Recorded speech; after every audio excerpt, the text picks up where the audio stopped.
Ito yung ano guys, abundance to, abundance of money. Yung iba sa inyo guys, feeling ko na po-promote kayo sa trabaho or nagkakaroon kayo ng salary increase mga kapiksi. Kaya nga sabi ko sa inyo, baka in-announce na ito ngayong December sa inyo. Kasi yung iba parang ano siya sa inyo, some kind of recognition, no? Kumbaga parang na-recognize ng kumpanya nyo yung pagiging magaling nyo sa trabaho. Baka after ng performance review, kasi diba mga ganun yung mga corporate employees or mga corporation.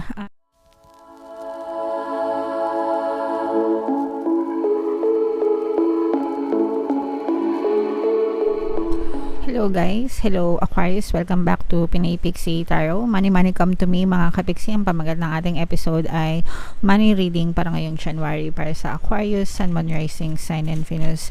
Shuffle ko yung cards guys, hanapin ko yung energy ng money at saka yung energy ng Aquarius. So ito yung energy ng money mga kapiksi. Ngayon naman hanapin natin yung energy ng Aquarius. Ito guys. So, Aquarius kayo ay represent ng Queen of Swords sa ating spread. Ito yung combination guys ng positive and negative energy. General reading lang mga kapiksi. Pwede mag-resonate, pwedeng hindi. Comment down below guys if feeling nyo naka-resonate kayo sa mga messages para sa inyo. So, pag money reading guys, pwedeng trabaho, pwedeng negosyo, or kung ano man yung pinagkakakitaan nyo guys. So, ilapat lang natin mabuti mga kapiksi. Wow! So, ito guys, grabe. May magandang regalo sa inyo sa universe, no? Kasi, for some of you guys, ito yung kasaganaan, no? We have the 10 of Pence energy para sa inyo. For some of you guys, maaari kayong napopromote kung kayo ay matagal na sa inyong trabaho o kaya naman parang binibigyan kayo ng magandang aginaldo, no? Sa, pwedeng na-experience nyo na to nitong December, mga kapiksi. Baka sa Christmas party nyo, ganyan. Pero ngayong January pa lang nyo mararamdaman yung epekto sa buhay nyo. For some of you, parang yung iba sa inyo nagkakaroon. Ito yung ano guys, abundance to, abundance of money. Yung iba sa inyo guys, feeling ko na po-promote kayo sa trabaho or nagkakaroon kayo ng salary increase mga kapiksi. Kaya nga sabi ko sa inyo, baka in-announce na ito ngayong December sa inyo. Kasi yung iba parang ano siya sa inyo, some kind of recognition, no? Kumbaga parang na-recognize ng kumpanya nyo yung pagiging magaling nyo sa trabaho. Baka after ng performance review, kasi diba mga ganun yung mga corporate employees or mga corporation, meron silang mga performance review, tapos i-increase sila ng salary based dun sa performance or dun sa resulta, no, ng kanilang empleyado. So for some of you, I'm sensing na nagkakaroon kayo ng salary increase kasi maganda yung performance nyo. So syempre, pag may salary increase, mas lalaki yung sweldo, mas maraming pera, diba? So i-mind nyo na to. I-mind nyo na to guys sa comment section. Mind salary increase, mind maraming pera, mind more sweldo, okay? And then yung iba naman sa inyo, tila na po-promote talaga, no? And kapag na po-promote, syempre nag-iiba yung job grade, job title, equivalent to more salary. Pero ito guys, more salary, ito talaga, no? So nararamdaman natin na talaga nagkakaroon kayo ng more salary. And for some of you naman, pwedeng binibigyan kayo ng gift, no? Parang hindi man monetary, baka mga gift check, ganyan, di ba? Yung ibang kumpanya, parang nagbibigay sila ng rewards sa mga empleyado nila. Kasi yung iba sa inyo guys, you've been loyal, no? Parang nakikita natin na loyal kayo sa company nyo. Baka mamaya 5 years, 10 years na kayo sa company nyo. So, kapag ka mga ganun na tenureship, diba? Nagkakaroon na siya ng mga loyalty gifts, yan. Mga relo, mga ballpen. Na-experience nyo ba yun? 5 years na bigyan ng ballpen. Wow, social. So, may mga ganun guys na company. So, as long as masaya kayo dyan sa trabaho nyo, wala namang problema mga kapiksi. Pero yung iba sa inyo guys, parang nagkakaroon kayo ng salary increase, pero yung increment parang maliit lang, no? Hindi pa siya kayang lumaban sa inflation, kaya yung iba parang medyo nadi-disappoint. Pero guys, regardless kahit malaki or maliit yung salary increase nyo, increase pa rin yan. So you should be grateful for it. Yung iba nga wala diba? So mapalad ka na magkaroon ka ng salary increase. So kailangan magpasalamat ka kahit gano'ng kaliit. Yung iba 100 pesos, 200 pesos. it's still better than nothing, 'di ba?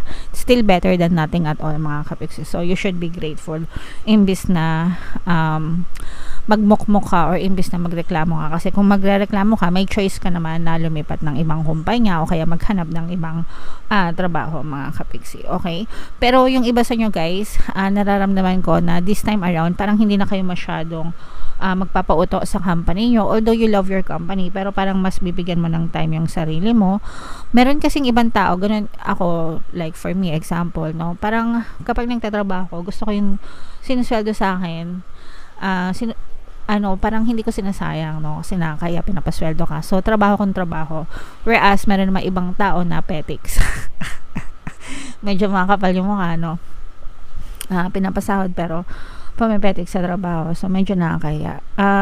Pero yung iba sa inyo, parang feeling ko ibibigay nyo lang yung tamang effort nyo dun sa trabaho, dun sa pinapasweldo sa inyo, and okay lang yun guys. Kung feeling nyo yun yung ganun talaga, edi okay lang yan. For some of you guys, parang meron kayong gustong ipagsapalaran na gawin, no, parang bukod dun sa trabaho nyo. Let's say for example, meron kayong source of income, fixed source of income like trabaho nyo or what, parang yung iba sa nyo magkakaroon pa kayo ng another side hustle or something na pwedeng increase or magdagdag dun sa income nyo, pero this is beyond, no, kumbaga parang beyond your work or on top of your work, parang side hustle, side gig, ganyan. And this is something, ayan, grabe, swerte. This is something that you love to do, guys. Ayan, gustong gusto mo tong gawin, parang masaya ka kapag ginagawa to. So let's say for example, mahilig kang manahe, no? So bukod dun sa trabaho mo, kapag libre ka, ganyan, nananahi ka, or pag may free time ka, nananahi ka, this is something that you love to do. Tapos parang pwede mo siyang pagkakitaan, and maaari itong magdala ng swerte sa inyo, mga kapiksi, and mas mag-i-improve pa yung inyong kalagayang pinansyal. Okay, so nakikita natin guys, dalawang strong energies para sa kaperahan is yung swerte tsaka yung abundance, no? Swerte, abundance of money, and your prayers are being heard from above. Kumbaga parang binibigyan ka ni ni universe na matupad yung mga wishes mo, mga kapiksi. So i-mind nyo na ta guys sa comment section, kasi maganda ang pasok ng kaperahan sa inyo ngayong 2024. Abundance of money na, tapos swerte pa, good luck, good fortune, diba? So combo ito guys, kaya i-mind nyo to. Syempre ito yung best combo pagdating sa pera, mga kapiksi. Wala pa nga yung blessings dito, pero dito pa lang marami na agad kayong pera. Okay, so January guys 2024, i-mind nyo na to sa comment section. Mind abundance of money, abundance of riches, abundance of wealth, mind swerte, mind good luck, mind good fortune. Yan yung i-type nyo sa comment section, mga kapiksi. Ang kinin nyo, no, ang kinin nyo itong kayamanan na to, because you deserve this, mga kapiksi. Dapat i-align nyo yung energy nyo dun sa energy ng reading para ma-experience nyo itong mga swerte na to and abundance of money. Okay, grabe, sobrang ganda ng reading nyo, Aquarius. Comment down below if naka-resonate kayo and if na-excite kayo.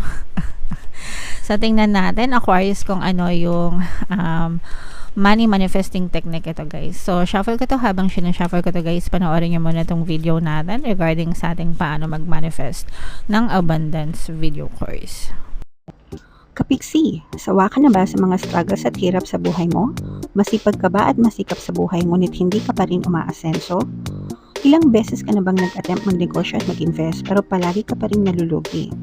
Sa pagkakataon na ito ay maaaring may subconscious beliefs ka na nagiging balakid sa iyong pag-unlad at pagyaman.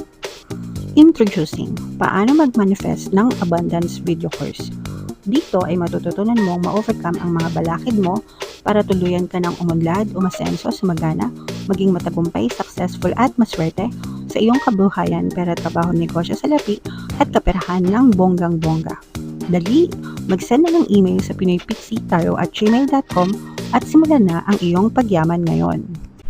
Alright, so gusto mo bang yumaman, kapiksi? Kung gusto mong yumaman, umunlad at umasenso ng bonggang-bongga, mag-avail ka na ng course guys, kasi sobrang ganda talaga niyan. And good news mga kapiksi, no, dahil may Christmas sale tayo guys, hanggang December 31 na lang, konti na lang yung natitira, so konting araw na lang, kaya mag-avail na kayo. Meron kayong 10% discount plus 1 free pampaswerte subliminal until December 31. And also guys, meron din pala tayong email coaching, manifest your desires using the law of attraction. If meron kayong mga specific na gusto nyong i-manifest, pwedeng love and relationship guys, pwedeng money or career, pwede kayong magpabook ng email coaching session with me. Mag-send lang kayo guys ng email sa pinaypixietarot@gmail.com. So, ito yung money manifesting technique para sa inyo guys, positivity. Basahin natin. Always do your best to direct your thoughts in positive and productive directions. Focus on life-affirming and joyful thoughts. Train yourself to avoid negative, pessimistic, self-defeating, and critical thoughts and emotions because this will block the flow of abundance. Okay? So, naiintindihan nyo ba guys? Ayan o, train yourself to avoid. Ibig sabihin ng avoid, iwasan. Iwasan nyo yung negative. I-train nyo yung mga sarili nyo para iwasan nyo yung mga negative, pessimistic, mga self-defeating, critical thoughts, yung mga thoughts and emotions, even yung emotions, yung mga negative emotions, guys. Because why? This will block the flow of abundance, no?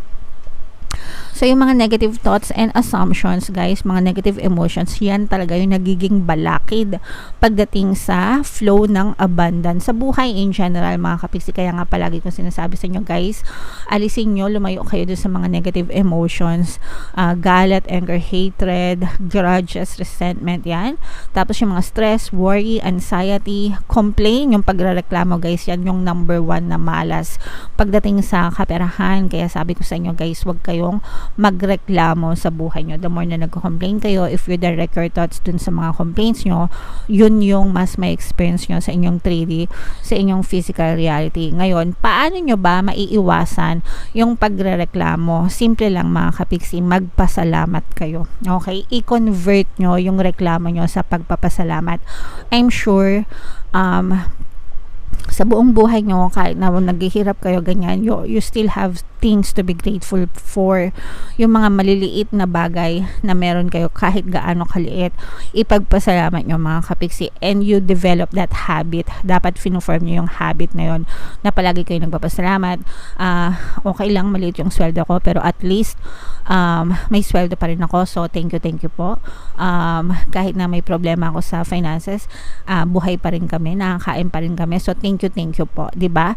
So na ano nyo ba, na ramdaman nyo ba, kaysa naman dun sa reklamo na ano ba yan, ang liit-liit na naman sahod ko, ano ba yan, ang dami-dami ka naman utang, ano ba yan, wala naman akong pera, o diba, naramdaman nyo ba yung difference dun pa lang sa pananalita, sa tono pa lang ng pananalita, mga kapiksi, malaki na yung pinagbago, diba? So i-shift nyo yung inyong attitude from complaining to gratitude, magpasalamat, and the more na ginagawa nyo yan, nalilesen yung complain nyo. Kapag hindi na kayo nagrereklamo and na-develop nyo na yung attitude of gratitude, pagpapasalamat, mapapansin nyo guys, unti-unting magbabago yung ihip ng hangin sa kaperahan nyo, okay? And unti-unti kayong makaka-experience ng blessings, hindi man agad-agad, pero mapapansin nyo yan, paunti-unti dadating yan, hanggang sa kapag na sanay na kayo na palagi nagtithank you, mapapawaw na lang kayo guys, kasi talagang hindi nyo alam kung saan nanggagaling yung mga blessings, as in, promise, okay? Mark my word mga kapiksi. Hindi ko to sinasabi sa inyo para lang gawin nyo, pero sinasabi ko yan based on experience mga kapiksi. That's how you will shift your life and gagaan talaga yung buhay nyo guys, okay? So matuto kayo mag-thank you mga kapiksi, and always be positive. Tigilan nyo na yung kakareklamo, alright? So yeah, so ang ganda ng reading nyo, Aquarius. Comment down below if feeling nyo naka-resonate kayo. And yung mga pinapamind ko sa inyo guys, i-mind nyo na, no? Ito yung ating 2024 kapalaran. Panoorin nyo na mga kapiksi, and ito naman yung ating success stories ng paano mag-manifest ng abundance video course. Click here to subscribe guys, and click here to join our membership program. Thank you for liking, sharing, and subscribing. See you again next time. I love you all. Have a nice day. Bye-bye.